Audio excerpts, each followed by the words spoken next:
தம்பி 2026 எலெக்ஷனோட ரிசல்ட் நேற்று வந்துச்சு. கும்மிடிப்பூண்டில் யார் ஜெயிச்சா? விஜயகுமார். விஜயகுமார். விஜயகுமார்.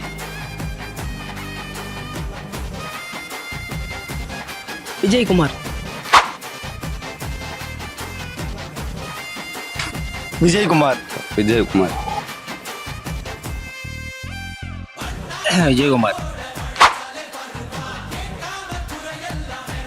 சார், இப்போ நீங்கள் எந்த தொகுதியிலேருந்து பேசுறீங்க? கும்டிபூண்டி. கும்மிடிப்பூண்டில் எந்த ஏரியா? ஆத்துப்பக்கம் கிராமம். எங்கள் அண்ணன் ஃபேஸே ஒரு பிராண்டுங்க.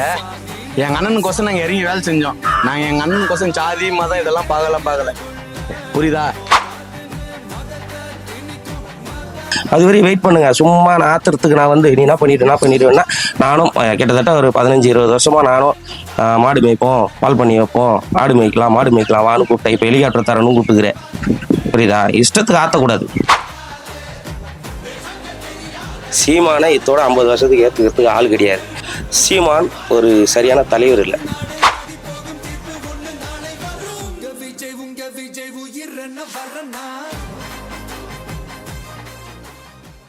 சார், இப்போ நீங்கள் எந்த தொகுதியிலேருந்து பேசுறீங்க? கும்டிபூண்டி. கும்மிடிப்பூண்டில் எந்த ஏரியா?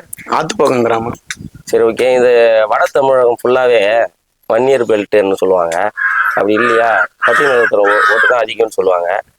நீங்கள் விஜயகுமார் ஜெயிச்சிருக்காப்புல, எப்படி ஜெயிச்சிங்க? என்ன நடந்துச்சு? எங்கள் அண்ணன் ஃபேஸே ஒரு பிராண்டுங்க. எங்கள் அண்ணனுக்கோசம் நாங்கள் இறங்கி வேலை செஞ்சோம். நாங்கள் எங்கள் அண்ணனுக்கோசம் சாதி மதம் இதெல்லாம் பார்க்கல. புரியுதா? எங்கள் அண்ணன் நாங்கள் ஓட்டு போட்டோம், எங்கள் அண்ணனை ஜெயிக்க வச்சோம். இன்னைக்கு எங்கள் அண்ணன் சிஎம். இந்த இடத்துல வந்து வன்னியர்கள் ஓட்டும் பட்டியலினத்தின் ஓட்டு தான் அதிகம்னு சொல்கிறாங்க. எப்படி இதெல்லாம் தாண்டி நீங்கள் ஜெயிச்சிங்க? அதுதாங்க, எங்கள் அண்ணன் ஃபேஸ் வந்து ஒரு பிராண்டுங்க. எங்கள் அண்ணனுக்கோசம் நாங்கள் இறங்கி வேலை செஞ்சோம். எங்கள் அண்ணனுடைய ஜாதி மதம் இதெல்லாம் எங்கள் அண்ணன் பிறப்புக்கும் எல்லாம் உயிருக்கும் எங்கள் அண்ணன் சொல்லியிருக்காரு, எல்லாம் சமம். புரியுதா? எங்கள் அண்ணன் இறங்கி வேலை செஞ்சோம், எங்கள் அண்ணனை ஜெயிக்க வச்சோம். நாங்கள் நினைச்ச மாதிரி எங்கள் அண்ணனை ஜெயிக்க வச்சிட்டோம். இன்னைக்கு எங்கள் அண்ணன் சிஎம். நாங்கள் கெத்தா நிற்போம். போன வாட்டிக்கு நீங்கள் யாருக்கு ஓட்டு போட்டீங்க? சீமானுக்கு. சீமானுக்கு ஓட்டு போட்டு ஏன் விஜய் நீங்கள் தேர்ந்தெடுத்தீங்க? நல்ல தலைவர் இல்லைங்க தமிழ்நாட்டில், அதனாலதான் எங்கள் அண்ணன் விஜயை தேர்ந்தெடுத்தேன். சீமான் நல்ல தலைவர் இல்லையா? இல்லைங்க. எப்படி சொல்றீங்க? அவருடைய பேச்சு வந்து நிமிஷத்துக்கு மாற்றமா இருக்குது. அவர் ஒரு நல்ல தலைவராக இருந்தா அவர் வந்து 15 வருஷத்துக்கு முன்னாடி 15 வருஷமா கஷ்டப்பட்டு அவர் தேர்ந்தெடுத்துருக்கலாம். இளைஞர்கள் நாங்க தேர்ந்தெடுத்தோம், மக்கள் அவர் தேர்ந்தெடுக்கல. இன்னைக்கு முதல் முறையா அண்ணன் விஜய் வந்திருக்காரு. நல்ல தலைவர்னு மக்கள் தேர்ந்தெடுத்திருக்காங்க. இனி நல்லதுதான் நடக்கும். தமிழ்நாடு ஒரு நல்ல செழிப்பான நாடா இருக்கும். சீமான் மேல மக்களுக்கு நம்பிக்கை இல்லையா? நம்பிக்கை இல்லைங்க. சீமான் மேல மக்களுக்கு நம்பிக்கை இல்லைன்னு சொல்லிட்டீங்க. அடுத்த 5 வருஷத்துல சீமான் ஜெயிக்கணும்னா உங்களோட ஒரு சின்ன அட்வைஸ் சொல்லுங்க. சாட்டை துருமுருகன் கூட இருக்கக்கூடாது. நல்ல தலைவி கூட ஒரு அக்கா ஒருத்தர் இருந்தாங்க, காளியம்மாள். அவங்களே வெளியேற்றிட்டான். சாட்டை துருமுருகன் சீமானும் ஜெயிக்க மாட்டான், சீமான் கட்சியும் ஜெயிக்காது. போன வாட்டிக்கு நீங்க யாரு ஓட்டு போட்டீங்க? போன வாட்டிக்கு ஏடிஎம்கே பிஜேபி கூட்டணிக்கு தான் ஓட்டு போட்டேன். இந்த வாட்டிக்கு எப்படி டிவிக்கு ஓட்டு போட்டீங்க? புதுசாக ஒரு மாற்றம் வரணும்னு நாங்கள் எல்லாருமே விரும்பிட்டு இருந்தோம். அதுக்கான மாற்றமா விஜய் மட்டும் தான் தெரிஞ்சாரு, அதனால நாங்கள் ஓட்டு போட்டோம். நல்ல தலைவர்னு விஜய் நீங்க எப்படி தேர்ந்தெடுத்தீங்க? சீமான் மாதிரி மாற்றி பேசுகிற தலைவர் எங்களால் கிடையாது. புரியுதா? கொள்கையும் கோட்பாடுன்னு சொல்லி ஊரை ஏமாத்துறாள் நாங்கள் இல்லை. என்ன பண்ணணும்? புரியுதுங்களா? அதனால தான் எங்கள் மக்கள் ஏற்றுட்டாங்க. மக்கள் ஏற்றுக்குனாங்க. இந்த ரிசல்ட்டை பார்த்தாலே சீமானெல்லாம் போய் செத்துடலாம். புரியுதா? சாட்டை திரும்புறா, நீ எல்லாம் போய் செத்துரு. புரியுதா? உன் வாயிலிருந்து ஒரு நல்ல வார்த்தை வருதுறான்னா உன் கட்சி ஜெயிக்கிற மாதிரி வரணும். அடுத்த கட்சி தோக்கடிக்கிற மாதிரி வருதுறான்னா நீங்க அப்பயே தோத்துட்டீங்க. நான் சட்டசபைக்கு போறனோ இல்லையோ, அவனை சட்டசபைக்கு போடக்கூடாதுன்னு சொல்லி நீங்க என்னைக்கு உழைக்க ஆரம்பிச்சீங்களோ அன்னைக்கே நீங்க தோத்துட்டீங்க. புரியுதா? அதுதான் அவங்க பண்ண பெரிய தப்பு. அதுதான் மக்கள் கொடுத்துட்டாங்க. 0.0% சீமானை இத்தோட 50 வருஷத்துக்கு ஏற்றுக்கிறதுக்கு ஆள் கிடையாது. இங்கே தமிழ் தேசியம்னு பேசுறதுக்கு ஆள் இருக்கு, யாரும் இல்லைன்னா சொல்ல. சீமான் ஒரு சரியான தலைவர் இல்லை. ஒரு தலைவருக்கான பண்புமே அவர்கிட்ட இல்லை. நான் என்ன கேட்குறேன், 234 தொகுதியில நீங்கள் நின்னீங்க. அந்த வேட்பாளர்களை பற்றி நீ பேசியிருந்தாவே இன்னைக்கு நீங்கள் இன்னும் ஒரு 10,000 ஓட்டு எக்ஸ்ட்ரா வாங்கியிருக்கலாம். நீங்கள் ஃபுல்லாக விஜய் விஜய் விஜய் விஜய் விஜய் விஜய்னே இருந்தீங்க. அதனால் மக்கள் எல்லாம் பார்த்தாங்க. நீ உட்காந்து பேசினே இருக்கிறியா, நாங்கள் விஜய்க்கு சப்போர்ட் கொடுக்குறோன்னு அண்ணனை தூக்கி மேலே வச்சுட்டாங்க. இனிமேட்டு சீமானாலும் மேலேயும் வர முடியாது.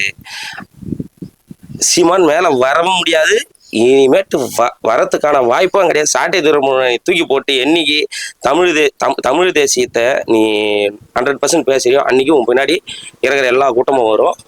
இல்லைன்னா வரத்துக்கான வாய்ப்பே கிடையாது. இனி அவங்கவுங்க திட்டம் அவங்கவுங்க என்னென்ன முறைப்படி அவங்க அறிவிப்பாங்க. அது வரையும் வெயிட் பண்ணுங்க. சும்மா நான் ஆத்திரத்துக்கு நான் வந்து நீ என்ன பண்ணிடுவேன்னா நானும் கிட்டத்தட்ட ஒரு 15-20 வருஷமா நானும் மாடு மேய்ப்போம், பால் பண்ணி வைப்போம், மாடு மேய்க்கலாம் வான்னு கூப்பிட்டேன். இப்போ ஹெலிகாப்டர் தரணும்னு கூப்பிட்டுக்கிறேன். புரியுதா? இஷ்டத்துக்கு ஆற்றக்கூடாது. வரும். மக்கள் கொடுத்துட்டாங்க, மக்கள் தீர்ப்பு கொடுத்துட்டாங்க, வரும். வெயிட் பண்ணுங்க. நாம் தமிழர் வந்து ஒரு வெறி பிடிச்ச தெருநாய் மாதிரி வரவனெல்லாம் கிடைக்கும். புரியுதா இல்லையா? ஆனா தாவேக்க அப்படி கிடையாது. அவர் ஆட்சிக்கு வந்துட்டாரு. இதுக்கு மேல பேசவே முடியாது உங்களால.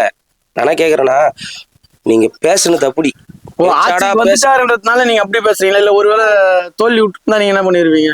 நான் என்ன கேக்குறேன்னா மக்கள் தூக்கி வந்து உட்கார வச்சிட்டாங்க சிங்கிளா. நீ 23 கட்சியில் நீ போன முறை திமுக ஓட்டு போட்டேன்னு சொன்னேன். எத்தனை பேரோட கூட்டணி வச்சுக்கிற? நாங்க வந்து மீடியா திமுக போட்டேன்னு சொன்னேன். நாங்க மீடியா கேக்குறேன் திமுக போட்டேன்னு சொன்னேன். நாங்க மீடியா நான் கேக்குறதுக்கு பதில் சொல்லு. திமுக போட்டுக்கிறேன்னு சொன்னேன். எத்தனை பேரோட கூட்டணி வச்சுக்கிறேன்? இப்போ நாங்க மீடியா பதில் சொல்லுங்க. எத்தனை பேரோட கூட்டணி வச்சுக்கிறீங்க? 23 பேர். விஜய் ஒரு சிங்கிள்ல மெஜாரிட்டில மேல இருக்கிறாருங்க. மக்கள் அப்ப அதுதான் யாருமே நம்பல. அதுக்காக தான் நான் சொல்றேன். இப்போ நீங்களும் மறுபடியும் ஆல்ரெடி கடத்துல தான் இருக்குது தமிழ்நாடு. நீங்களும் இலவசத்தை தான் அறிவிச்சிருக்கீங்க. அந்த இலவசத்தை மறுபடியும் நீங்க பண்ணீங்கன்னா மறுபடியும் கடன் தான் வாங்கணும். புரியுதா? நான் என்ன கேக்குறேன்னா அவர் ஆல்ரெடி சொல்லிட்டாரு 1.5 லட்சம் கோடிய வெறும் ஸ்டாலின் டாக்ஸ்ன்னு சொல்லிட்டு அமௌண்ட் போகுது. அதை மீட்டெடுத்தாலே தமிழ்நாடோட பாதி கடன் அடைக்கலாம்னு சொல்றாங்க. புரியுதா? இது நடக்கும். இன்னைக்கு என்ன விஷயம்னா இது நடக்க போற விஷயத்த மட்டும் சொல்லுங்க.